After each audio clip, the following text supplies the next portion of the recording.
So water is one universal drink that we tend to overthink. We actually tend to behave very weird around, and we over and under calculate the amount that we need to consume. We overthink the golden time zones that we need to consume this water, and we even judge each other by the type of water that we drink, as well as overthink the temperature and the benefits of water. But just why do we overthink around such a simple drink as water? Now this video is going to give you a few insights about water, and please watch until the very end. Now water can be both good if taken in the right amounts, and can be a menace to our bodies if you overdrink it. Now you may have already heard that our bodies are about 60 to 70% water. So then you may ask, why do I even need this water in that case? Now your body constantly loses water through sweating, urination, and such processes such as even breathing. So you may definitely need to prevent dehydration by replenishing this water by taking more water. And as we grow older, our bodies get depleted of the water storages due to the physiological changes that occur. Now water actually helps us to maximize physical performance, promote our energy levels, and even our brain functions. It prevents and treats headaches, relieves constipation, helps treat kidney stones, prevent hangovers, and can even aid weight loss. So now there are enough opinions on just how much water that you need to consume within a day, and almost every health expert that you're going to go ahead and ask will tell you about the 8 glasses or about the 2 liters of water. So you may feel as if your whole life has been a lie when I tell you that the truth is that the source of the 8 glasses of water rule has never been scientifically confirmed. Theoretically so, there is a suggestion that this may have originated in 1945 when one research organization released a report stating that an average person needs to consume 1 milliliter of water per calorie of food that they consume. So which means that for someone eating the standard 2000 calories per day, this adds up to about 8 glasses of water. But that same report also declared that much of this water could be obtained from things like fruits and vegetables that you consume within the day. Another probable origin of the 8 glasses rule is the work of a nutritionist named Dr. Frederick Steyer, and he co-authored a book that was published in 1974 that recommended drinking 6 to 8 glasses of water per day. This book, however, also pointed out that fruits and vegetables, as well as other beverages, are actually high in water and contribute to this goal. However, this part of the story seems to have been neglected when information started to circulate from this book, and public researchers and health organizations seem to have forgotten this. Another article in 2002 examined the 8 glasses a day rule and found no scientific evidence suggesting that you actually need to drink the 8 glasses of water for optimum hydration. So that study, however, was very limited to healthy sedentary adults who lived in a mild climate. So not drinking water, however, can cause dehydration, definitely, observable by the color of your pee, and you may experience such things like fatigue, headache, and impaired mood. So it's important to note that it's not just the plain water that you consume that supplies your hydration. Other beverages like milk, fruit juices count as well.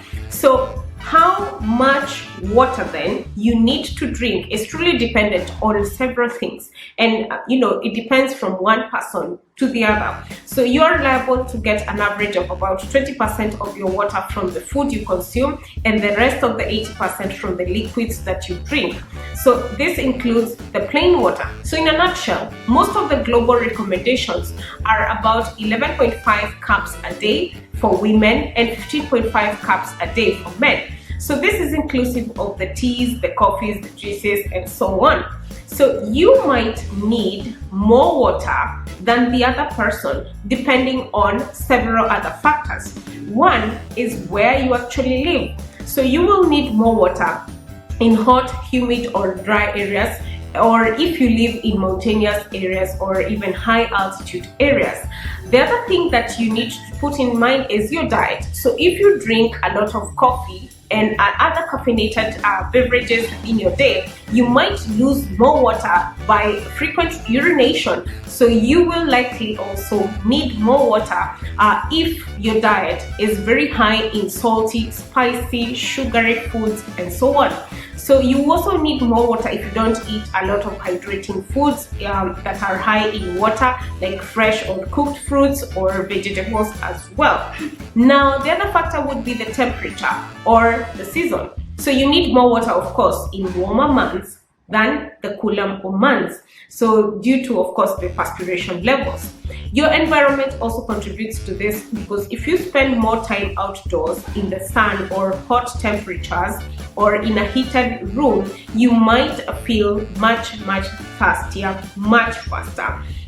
How active you are also contributes to this goal, because if you are more active and you stand a lot, you need more water than someone who's actually just been sitting at the desk throughout their day. So if you exercise or do any intense activity, you will need to drink more water to cover the water loss through your sweating.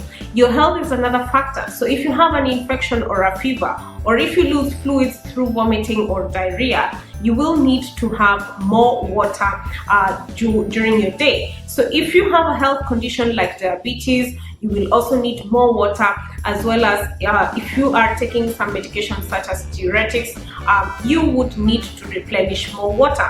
If you're pregnant or breastfeeding, you also need more water and liquids for you to remain hydrated throughout your day, so that you can support your child. In any case, you might be carrying one or more.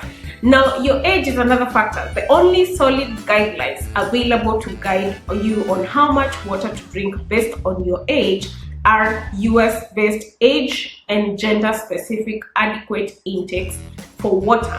And these were actually established in 2004 by the Food and Nutrition Board. And they state that for an infant who is between 0 to 6 months of age, they would need about 0.7 liters per day of water. That is assumed to be from the human milk that they are suckling on. 7 to 12 months would need about 0.8 liters per day of water, assumed again to be from both human milk and other complementary beverages and food that they have been introduced to. 1 to 3 years, this amount increases to about 1.3 liters per day. 4 to 8 years would need about 1.7 liters per day. Now, when you get to 9 to 13 years, boys should have 2.4 liters, while girls should have 2.1 liters per day. For 14 to 18-year-old boys, they should take 3.3 liters a day, while girls can take 2.3 liters a day.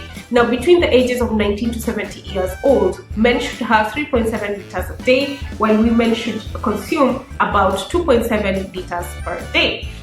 Now, these age-specific guidelines include all the water that you actually consume from both the plain water and the food and other beverages that you actually may be consuming within the day. So it really depends on you and the factors of environment, physiology, the type of food, the physical activity, the age, and so on. So this only means that judging anyone for not actually reaching the 8 glasses threshold without knowing their underlying factors is actually a very baseless argument. Now, is there a best time to drink water? You may have heard so many myths about this, and when to take water, when not to take the water. And here are a few notes that you actually can take, and they would be useful to you. Now, drinking water first thing in the morning in the first place can help start your day on the right foot. However, while it may help some people to actually increase their water intake, there is no scientific evidence that actually shows that drinking water in the morning is more beneficial, is particularly more beneficial as opposed to drinking it any other time of the day. Now, drinking water before a meal may help decrease the number of calories that you consume within that meal, especially for the older adults. So that's a beneficial aspect. Now, when you work out, you lose water and electrolytes, and through your sweating and that kind of thing. So drinking plenty of water before and after exercising is very crucial to keep your body hydrated and help replenish any lost fluids that you have experienced. So excessive fluid losses during your workout can also harm physical performance and cause electrolyte imbalances.